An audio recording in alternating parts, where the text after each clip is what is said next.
Hello everyone, I am महक और I am a second topper. तो आज अगर आप अफसोस में हैं कि आपने पिछले महीने वेस्ट कर दिए हैं तो आगे आप अपनी पढ़ाई कैसे करेंगे, तो वो मैं बताती हूँ। अगर आपके बैकलॉग्स हैं या कुछ भी समथिंग लाइक दिस, तो मैं बताऊंगी कैसे करना है, क्योंकि मैं वैसे ही करने वाली हूँ। तो आई विश कि आप भी वैसे ही करो। अगर आप नाइट आउल हो तो ये प्लानर बिल्कुल आपके लिए है, क्योंकि मैं भी एक नाइट आउल हूँ, तो मैंने उस अकॉर्डिंग ही बनाया हुआ है। स्टे ट्यून्ड, पूरी वीडियो देखना क्योंकि बहुत फायदा मिलने वाला है। जैसे तुम्हारे पिछले महीने वेस्ट हो गए हैं तो और तुम्हें अपना नीट को क्रैक करना ही करना है। तुम्हारी चाहे मजबूरी है, चाहे तुम्हारा पैशन है, कुछ भी तुम्हारे अंदर वो आग जल चुकी है कि हाँ मुझे वो क्रैक करना है, तो ये प्लानर तुम्हारे लिए है।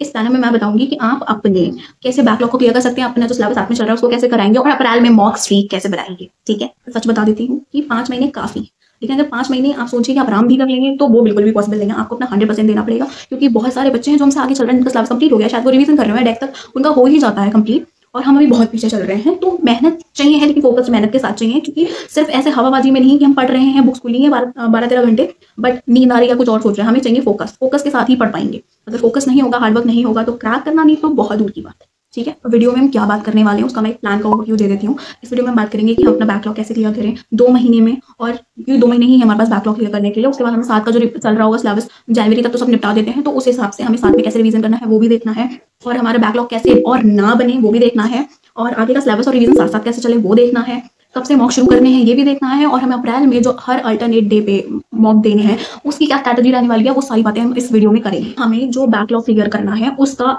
ओवरव्यू बताती हूँ 2 महीने का। जैसे मैं ये आज वीडियो शूट कर रही हूँ, आज 11 नवंबर है, तो आपको जब तक ये वीडियो मिलेगी तो वो 11 की नाइट या 12 को मिल जाएगी। तो उसमें हम लोग ये देखेंगे कि हमें 1-2 महीने में बैकलॉग कैसे क्लियर करना है। तो इस फेज का नाम रखेंगे बैकलॉग क्लियर फेज। तो अब बताती हूँ उसमें क्या करना है। मैं तुम्हें बताती हूँ कि मैंने अपना टाइम टेबल किस हिसाब से बनाया, तो मैं तुम्हारा भी वैसा सही बना के दूंगी। ओके, तो देखो देखो पहले मैं 11 बजे उठती हूँ, तो 11 बजे उठूंगी, नाश्ता करूंगी हल्का फुल्का, फिर 12 से 3 पहला स्लॉट बनाऊंगी, जिसमें मुझे बायो या फिजिक्स करनी है। ठीक है, केमिस्ट्री नहीं, बायो या फिजिक्स मुझे करनी है, मुझे ये सुटेबल लगता है। और 3 से 4 फिर मैं लंच हल्का ब्रेक, मतलब अगर मैं देर से उठ रही हूँ तो थोड़ा लंच लेट हो जाएगा, कि मेरा प्लान है, बाकी आप इसको अपने अकॉर्डिंगली प्लान कर सकते हैं। फिर 4 से 6:30 हम बैकलॉग सब्जेक्ट 2 का मतलब 2 का कंप्लीट करेंगे। फिर 6:30 से 7:30 हम लोग रिवीजन करेंगे, जो हमने मॉर्निंग में पढ़ लिया है, क्योंकि रिवीजन नहीं होगा तो कुछ नहीं हो पाएगा। ओके, फिर हम लोग 7:30 से 9:30 रात में प्रीवियस से क्वेश्चन करेंगे, क्योंकि वो तो भगवान है हमारे, वो करने ही पड़ेंगे। फिर 10 से रात के 1 बजे तक, क्योंकि मैं नाइट आउल हूँ और नाइट आउल के लिए बेस्ट प्लान है, तो कॉन्सेप्ट को रीलर्न करेंगे, मतलब कि उसे रिकॉल टाइप का। तो और थोड़ा टेस्ट भी ले लेंगे, अगर हम चाहेंगे तो वीक डे पे अल्टरनेट, मतलब वीक डे पे हम लोग एक 90 मिनट का मिनी टेस्ट भी रख लेंगे। ठीक है, तो ये रहा पहले मंथ का। देखो इस पे अब मेन पॉइंट क्या है इस महीने के, वो ये है कि पहले मैं वीक टॉपिक और जो वीक हैं लेकिन इंपॉर्टेंट टॉपिक्स हैं उनको उठाना है। और फिर दूसरी चीज़ ये है कि हम हर वीक 90 मिनट का टेस्ट ले लेंगे। हमारे पास 2 महीने में 8 वीक होंगे, तो उस हिसाब से टेस्ट अपना डिसाइड कर लो कैसे कैसे लेना है बैकलॉग क्लियर के साथ। और उसके बाद हम लोग एक नए टॉपिक को और एक पुराने टॉपिक को रोज सुबह उठ के रिवाइज करेंगे, चाहे आप साइन भी उठ रहे हो बट वो रिवाइज करने पड़ेंगे। ठीक है, और हमें एक बार भी पूरे सिलेबस पे कूद नहीं जाना है। तुम एक दिन पे 2 ही सब्जेक्ट पढ़ो, कि एक दिन फिजिक्स बायो पढ़ ली, फिर बायो केमिस्ट्री पढ़ ली, फिर केमिस्ट्री फिजिक्स पढ़ ली, ऐसे ऐसे। क्योंकि अगर तुम एक दिन में तीनों सब्जेक्ट, थोड़ा सा मुश्किल है मेरे लिए, मैं अपना पॉइंट ऑफ व्यू बता रही हूँ, बाकी आप अपने अकॉर्डिंगली इसको शिफ्ट कर सकते हो। देखो अब हम 3rd मंथ की बात करेंगे, जो कि मर्ज फेज है, क्योंकि इसमें मैं नया सिलेबस और नया सिलेबस नया टॉपिक के साथ साथ हमें पुराना बैकलॉग जो बचा हुआ है 2 महीनों का, उनको कंप्लीट करना है। तो उनको कंप्लीट करने के लिए क्या कर सकते हैं कि मैं 12 से 3, मतलब मैं अपने शेड्यूल के हिसाब से बता रही हूँ कि 12 से 3 हम पहले नया टॉपिक उठाएंगे, तो क्या 4 से 6 हम उसको रिव्यू करेंगे, अपने पुराने बैकलॉग को जो हमारा बचा हुआ है उसको। फिर हम लोग रात में 10 से 1 फुल क्वेश्चन प्रैक्टिस करेंगे, उसमें कुछ टाइम कुछ भी नहीं पढ़ना है, सिर्फ प्रैक्टिस प्रैक्टिस प्रैक्टिस, क्योंकि प्रैक्टिस तो मस्ट है ही, ये तो सबको पता ही है। तो प्रैक्टिस के बिना कुछ नहीं होने वाला है। तो ये 3rd मंथ में हमें नए टॉपिक को और पुराने टॉपिक को, मतलब पूरे दिन को 3 पार्ट में डिवाइड करना है, कि पहले पार्ट में नया टॉपिक पढ़ेंगे, दूसरे पार्ट में बैकलॉग कंप्लीट करेंगे, तीसरे पार्ट में फुल क्वेश्चन प्रैक्टिस करनी है। ठीक है, और एक सब्जेक्ट पर मॉक टेस्ट करेंगे हम हर वीक, मतलब ठीक है, और हर 2 और मतलब जो भी हमारी मिस्टेक्स होंगी उनको एनालिसिस भी उसी दिन तुरंत कर लेना है, क्योंकि और मिस्टेक नोटबुक जैसे सब बोलते हैं बनानी है, तो इंपॉर्टेंट है बनाना। और देखो एक मेन इंपॉर्टेंट पॉइंट की, जैसे कि हमारा फर्स्ट, सेकंड और थर्ड 3 मंथ हमने जो भी डिस्कस कर लिए हैं, तो हर मंथ जो भी हम पढ़ रहे हैं उसके कंसाइज नोट्स बना के रखने हैं हर सब्जेक्ट के, क्योंकि जो लास्ट में वो नोट्स होंगे, वो शॉर्ट नोट्स या लॉन्ग नोट्स, जो भी जो आपको इंपॉर्टेंट चीजें हैं अपनी मिस्टेक नोटबुक है, इन सबको कंसाइज करके रखना है, क्योंकि यही हमारे अप्रैल में जब हम मॉक टेस्ट देंगे उससे पहले रिवीजन के काम आएगी, हमारी गलतियां देखने के काम आएगी। तो ये कंसाइज करना, नोट्स और मिस्टेक नोटबुक को बनाना बहुत ज्यादा इंपॉर्टेंट है। अब हम लोग मंथ 4 टेस्ट फेज की बात करते हैं। ये मंथ 4 हमारा मार्च में आएगा, तो मार्च के लिए जो मैंने प्लानर बनाया वो मैं दिखाती हूँ, कि इसमें आपका जो हमें ना अपने एग्जाम पैटर्न के अंदर घुस जाना है, कि हम वैसे ही काम करेंगे जैसे हमारे नीट के एग्जाम में करवाया जाता है। तो सबसे पहले कि हफ्ते में 2 फुल मॉक टेस्ट देने हैं हमको, मतलब अल्टरनेट डे पे देना है, और एनालिसिस तो उसी दिन करना है, क्योंकि हमें अपनी गलती याद रहनी चाहिए। फिर उसके बाद हमें बाकी रिवीजन करना है, प्रॉब्लम सॉल्विंग करनी है। बाकी तो हर ऐप पे आपको डाउट सॉल्विंग मिली जाती है, कुछ ना हो पाए तो डाउट सॉल्विंग कर लो। बाकी अगर आप ऑफलाइन स्टूडेंट हो तो बाहर जाके पूछ लो कुछ भी, क्योंकि आप पूछने से पीछे नहीं हटना है, पूछना ही पड़ेगा अगर डाउट है कोई। ठीक है, फिर हर मॉक के बाद आपको सेक्शन वाइज वीक एरिया को डिवाइड कर देना है, तो वहां पे और अगले दिन से वही प्रैक्टिस करना है। ओके। अब आपका माइंडसेट ये नहीं होना चाहिए कि हमें फटाफट सिलेबस निपटाना है। अब हमें सिलेबस अपने दिमाग में रिफाइन करके फिट करना है कि क्या इंपॉर्टेंट है, क्या आ सकता है, पिछले साल का ट्रेंड क्या था, उससे पिछले साल का ट्रेंड क्या था। मतलब 2024 में तो बहुत आसान पेपर था और 2025 में कितना टफ पेपर था ये आप भी जानते हैं, ठीक है। तो उस हिसाब से आपका इस बार टफ बनने के ज़्यादा चांसेस हैं, जैसे टीचर्स बोल रहे हैं। तो उस अकॉर्डिंगली आपको क्वेश्चन प्रैक्टिस करनी है। ये नहीं कि आप एक ही सब्जेक्ट के पीछे बहुत सारे बुक्स को लेकर घुस गए हैं। नो, आप एक सब्जेक्ट के पीछे या एक टॉपिक के पीछे बिल्कुल मत लग जाइए। आपको हर टॉपिक को सेम वैल्यू देनी है जो इंपॉर्टेंट है।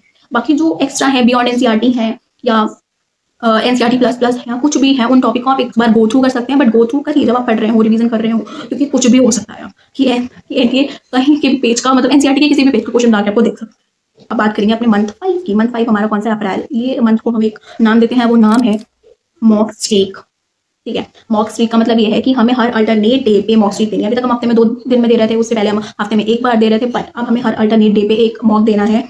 फिर उसको हर दिन एनालिसिस करना है और अगले दिन अच्छे से पढ़ना है। फिर उसके अगले दिन फिर से अच्छे से मॉक टेस्ट देना है। फिर आप मतलब ऐसे लगातार करते रहेंगे, ठीक है। क्योंकि ये सिमुलेटेड नीट मंथ है, क्योंकि इसी मंथ में या तो आर या तो पार, ठीक है। तो इसमें हमें बहुत ज़्यादा ध्यान देना है। और हर टेस्ट अपना 2 से 5 के बीच में ही देंगे। अपना 1 बजे मस्त तैयार होकर बैठ जाओ, अपना रेडी कर लो, लैपटॉप पे दे रहे हो वहाँ पे रेडी कर लो, नोटबुक रेडी कर लो, ओएमआर रेडी कर लो और 1 बजे बैठ जाओ और बिल्कुल शांत मन से, कुछ ओवर थिंकिंग नहीं, कुछ नहीं। बस तुम ये सोचो तुम नीट के एग्जाम हॉल में बैठे हो। भाई अगर घर में देते हो पेपर तो कमरे में बंद करके अपने आपको पेपर दो, क्योंकि मुझे पता है छोटे भाई बहन बहुत ज़्यादा डिस्टर्ब करते हैं। तो बंद कर दो, अपनी मम्मा को बोल दो कि नहीं अभी कोई कमरे में नहीं आएगा, ये वो कुछ भी, तुम कोई भी सोल्यूशन अपना निकालो और बस शांति में टेस्ट हो कि हाँ तुम नीट में ही बैठे हो, फोकस्ड कंफर्टेबल कपड़ों के साथ सब कुछ, ठीक है। तो 10 पॉइंट्स भी मैं बता दूं कि इस बार ना स्पीड और एक्यूरेसी भी बैलेंस करनी है।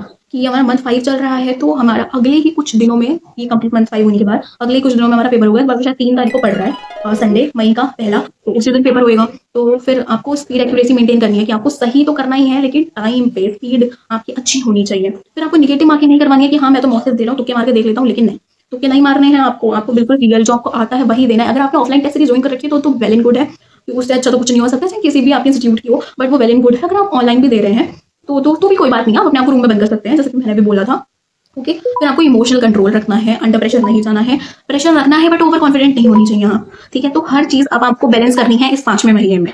देखो अब रियल टॉक पार्ट 2 पहले एक बार कर चुके हैं हम लोग इस वीडियो में, दूसरी बार करते हैं। कि सीधी बात ये है कि आसान नहीं होगा ये सब, बहुत हार्ड वर्क लगेगा, बहुत कोशिश करनी पड़ेगी, सब कुछ अपना तन मन सब कुछ छोड़ो, सब बस इस पे ध्यान देना होगा, सब कुछ मिस करना होगा, फैमिली फंक्शन, सोशल मीडिया, सब कुछ, तब तुम ये करोगे। क्योंकि अगर तुम्हें अपने नाम के आगे अपना प्रीफिक्स डॉक्टर में चेंज करना है, मिस या मिस्टर से या मास्टर से, ठीक है, तो इतनी मेहनत तो लगेगी ही। और अगर तुम इतनी मेहनत नहीं कर पाओगे तो आगे जाके एमबीबीएस में कैसे मेहनत करोगे। इतनी मेहनत तो करनी ही है, क्योंकि भाई डॉक्टर को भगवान के बाद दर्जा दिया जाता है, तो मेहनत तो लगेगी, क्योंकि हमें बहुत पेशेंटली पेशेंट्स को हैंडल करना होगा, ओके।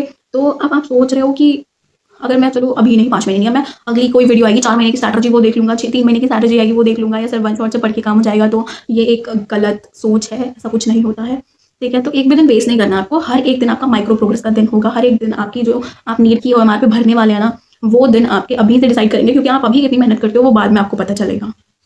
अगर तुम सच में ये 5 महीने का प्लान तुम्हें अच्छा लग रहा है, तुम सुन के तुम्हें लग रहा है कि हाँ मैं ये कर सकती हूँ, मैं ये एग्जाम पढ़ सकती हूँ, तो तुम हाँ ये बनाओ, ठीक है। बट ऐसे नहीं बनाओ कि हाँ बस एक प्लान बना के लगा लिया, अपनी मीरा के बाहर बस देख रहे हैं लेकिन काम नहीं कर रहे हैं, तो ऐसे नहीं चलेगा। और इस वीडियो के नीचे कमेंट करो कि starting today full grind mode, कि आप सब कुछ बस ग्राइंड कर देना है, बस अब जो है हमारा है, ठीक है। मैं चाहती हूँ कि तुम ये तो मेरी वीडियो देखो नहीं, मैं तुमसे नहीं कह रही तो मेरा चैनल सब्सक्राइब करो, मैं तुमसे नहीं कह रही मेरी वीडियो लाइक करो, मैं कुछ नहीं कह रही हूँ, मैं बस ये कह रही हूँ कि कुछ नहीं, अपने ही सब कुछ करो भाई, प्लान बनाओ, मेरा प्लान नहीं समझ आ रहा है, किसी और का बनाओ, कुछ भी करो, बट पढ़ो, फॉलो करो प्लान, क्योंकि 5 महीने बस ये तुम्हारी लास्ट कॉल है। 4 महीने 3 महीने 2 महीने कुछ नहीं होता, ठीक है। तो ये लास्ट कॉल है तुम्हारी, तुम्हें पढ़ना चाहिए, ठीक है। और अगर तुम चाहती हो कि मैं तुम्हें इसका पीडीएफ ट्रैकर दे दूँ, जो मैंने अपना शेड्यूल बनाया है, तो तुम लोग उसके लिए भी बोल सकते हो, मैं वो दे दूंगी, ठीक है। बाकी अपना तुम चाहो तो अगर तुम्हें प्लान सही लगा है तो शेयर कर सकते हो। अभी से शुरू करो, मंडे का वेट मत करना कि मंडे आएगा तब मैं पढ़ूंगी, कोई इवेंट डेट आएगी, ऐसा भी बहुत होता है, मैंने पिछली वीडियो में अपनी बताया हुआ है। तो अब तुम शुरू कर दो, लग जाओ, क्योंकि एक भी दिन वेस्ट हुआ ना, 24 घंटे वेस्ट हो रहे हैं, उसमें कितने सेकंड कितने मिनट होते हैं ये भी तुम्हें पता है, तो बहुत ज़्यादा वेस्ट नहीं करना है, क्योंकि हमसे लोग काफ़ी आगे चल रहे हैं। तो मैं नेक्स्ट वीडियो में बताऊंगी कि आप मॉक टेस्ट में कैसे इंप्रूवमेंट कर सकते हो, मैं कैसे क्या कर रही हूँ, तो उसके लिए बने रहना मेरे साथ, और ग्राइंड रिपीट रिवाइज। बाय।